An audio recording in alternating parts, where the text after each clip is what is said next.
In this celebration, though, of Christ the King Sunday, we take time to give thanks for the fact that Christ is indeed Lord of Lords and King of Kings. We remember that God will be ultimately victorious over sin and death. And we know this because God has a very bad habit of spoiling the ending of a good story.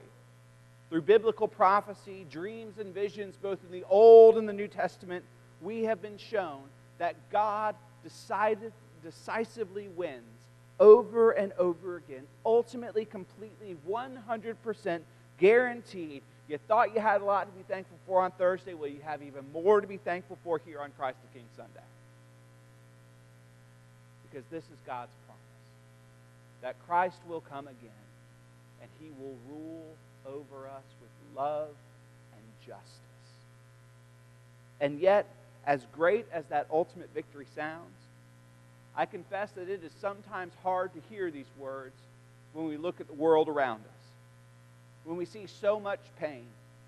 When we look around us, when we watch the news, it sure feels like the world is falling apart.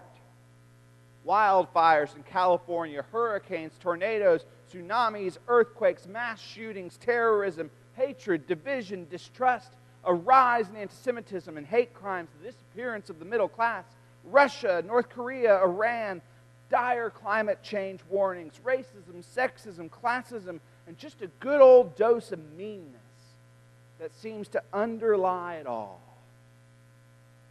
We hear and are exposed to so much more than any generation before us in our community, in our country, in our world.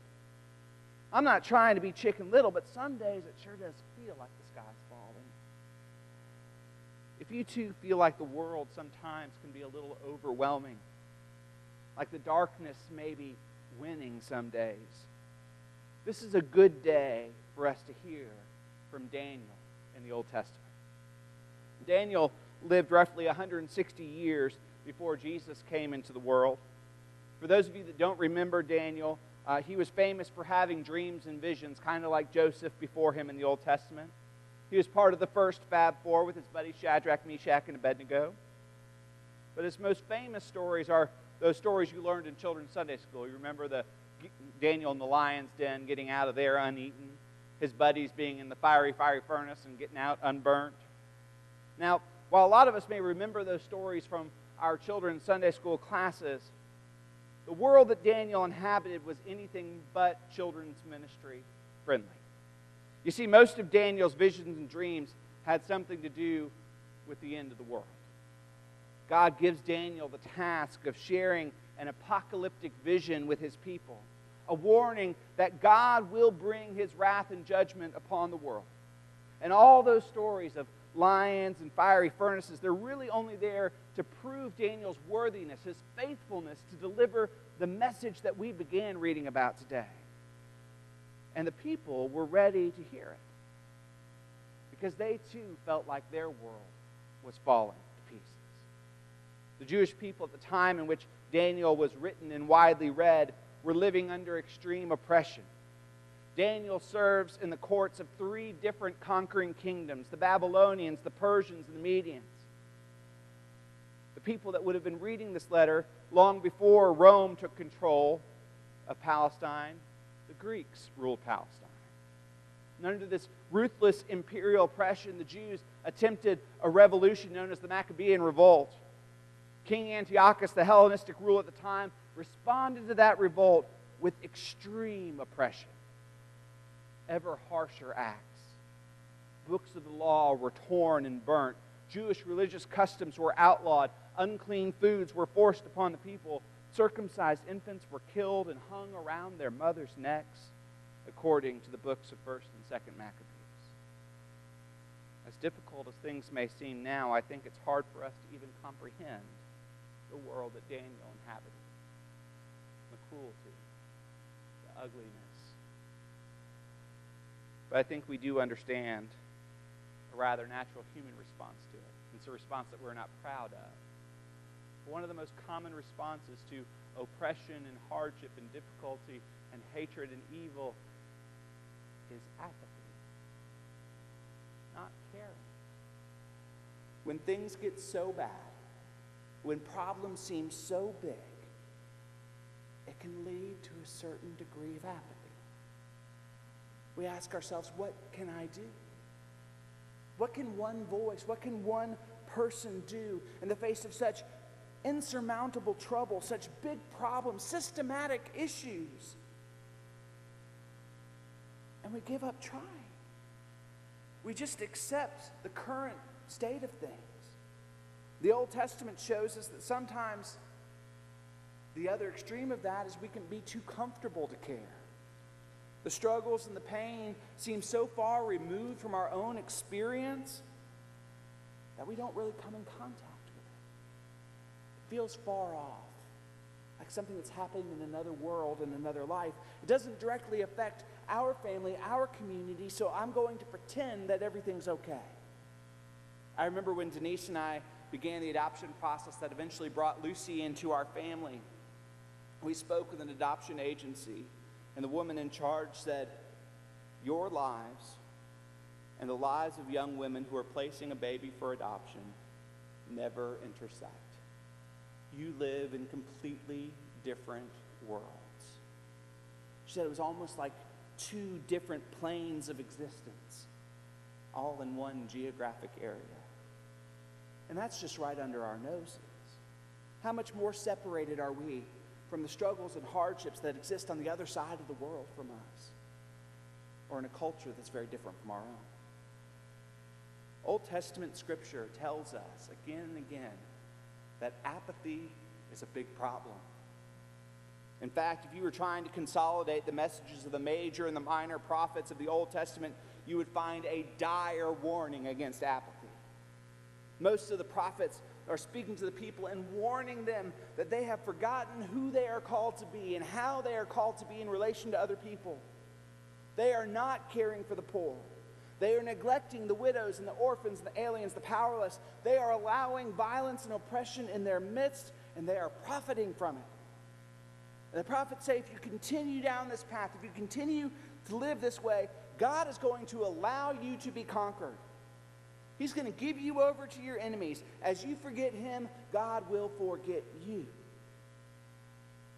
We hear kind of theologically dubious echoes of this from TV preachers in the modern world, as they cast warnings to the airwaves that God's going to punish you, your family, America, for our unfaithfulness. Usually these warnings have more to do with prayer in school or who's marrying who, over and above the fact that we're still neglecting the poor, still not caring for the foreigner in our midst. But you can see the same sentiment echoed through the ages. As I've told you before, I don't think God causes bad things to happen to us. I don't think God sends hurricanes on sinful cities, and I don't think God gave your Aunt Mildred cancer. I don't think God hands us over to our enemies when we are unfaithful. But I do believe that these stories have something important to teach us about how we are to live in the midst of struggles and pain and difficult and dark times. God seems to understand our human tendency to check out, to look at the world around us, to see the problems of our community, our country, our world, and be overwhelmed by them. When we see that nothing changes, or change seems to occur at a snail's pace, we begin to accept this is just the way it is. It's not fair, it's not right, but this is just the way that the world works. And we lose our place, our sense of purpose, our divine spark of mission-mindedness. But on this Christ the King Sunday, we profess that Jesus Christ is King. King of creation, King of the universe, King of our lives, King of this church. And God has spoken into the hearts of people for generations to tell them that there would come a time when he would send the King of Kings that they have always needed, not necessarily the one they wanted, but always needed. The passage we've read in Daniel this morning is only one of many passages of the Old Testament that point to the coming Messiah. Daniel's vision gives us a glimpse of God in this passage called the Ancient One, and one like a man, but apparently not quite like a man. What a way to describe Jesus. Who God would give dominion and kingship to. Not just a finite dominion, but an everlasting dominion. A kingship that would never be destroyed, that would be eternal. But even in this vision, there are some pretty scary opposition that arises to God's ways. The chapter actually starts with 4 great terrifying monsters rising out of the ocean like Godzilla's, but all 4 beasts are put down to death because they have nothing on this new eternal king. I think this tells us that darkness doesn't go away just because light enters into the world. We are about to enter the season of Advent together, the time in which we remember Christ entering into the world for the first time. And as wonderful and incredible as that birth story is, Jesus came into a pretty dark and terrifying world. His people were still oppressed. There was a genocide on the other side of his birth of babies. Crucifixion is the way that people were punished. But the darkness cannot defeat the light. Not forever. Like Daniel and countless heroes of our faith, we are called to respond to the darkness with light. When we read the story of Daniel, we see a man who is given every opportunity to relinquish his faith, to live an easier life in his current context. It would have been so much easier to just adopt the customs and practices of his oppressors, to give in to the darkness all around him. He could eat what they told him to eat. He could worship who and what they told him to worship. It would have been an easier life, but Daniel refuses. He is relentlessly faithful. As a stranger in a strange land, he remembers who he is and whose he is. In trying times, it is important for us to hold fast to our faith, to not lose hope, to not lose what is most important to us. We respond to darkness by holding up the light. We don't lose hope, we get to work. Yes, we are waiting for Christ's return. We are waiting for that ultimate redemption of the world, for Christ's ultimate victory over sin and death. But our waiting is not a passive waiting, it is an active waiting. There is no room in the life of faith for apathy. We continue the work that God established in our hearts. We continue the work that God established in us. You see, our work hasn't changed much in the last several thousand years. In the Old Testament, God sent the prophets to remind the people who they are called to be caring for. The powerless, the orphans, the aliens, the widows, the poor, the marginalized. In the New Testament, we find that Jesus is still the champion of the poor and the weary and the outcast. Our job is still the same. To love relentlessly in the face of darkness. To serve and to share, to practice generosity of spirit and wealth and ability, to share the good news of Jesus Christ, to make disciples of the nations, to care beyond ourselves, to love recklessly. We do not deny that the world can look pretty dark sometimes. We don't live with our heads in the sand and pretend that it's not. But we also don't just sit and wait for Jesus to come back either. Because people have been saying Jesus was going to come back since he first ascended into heaven.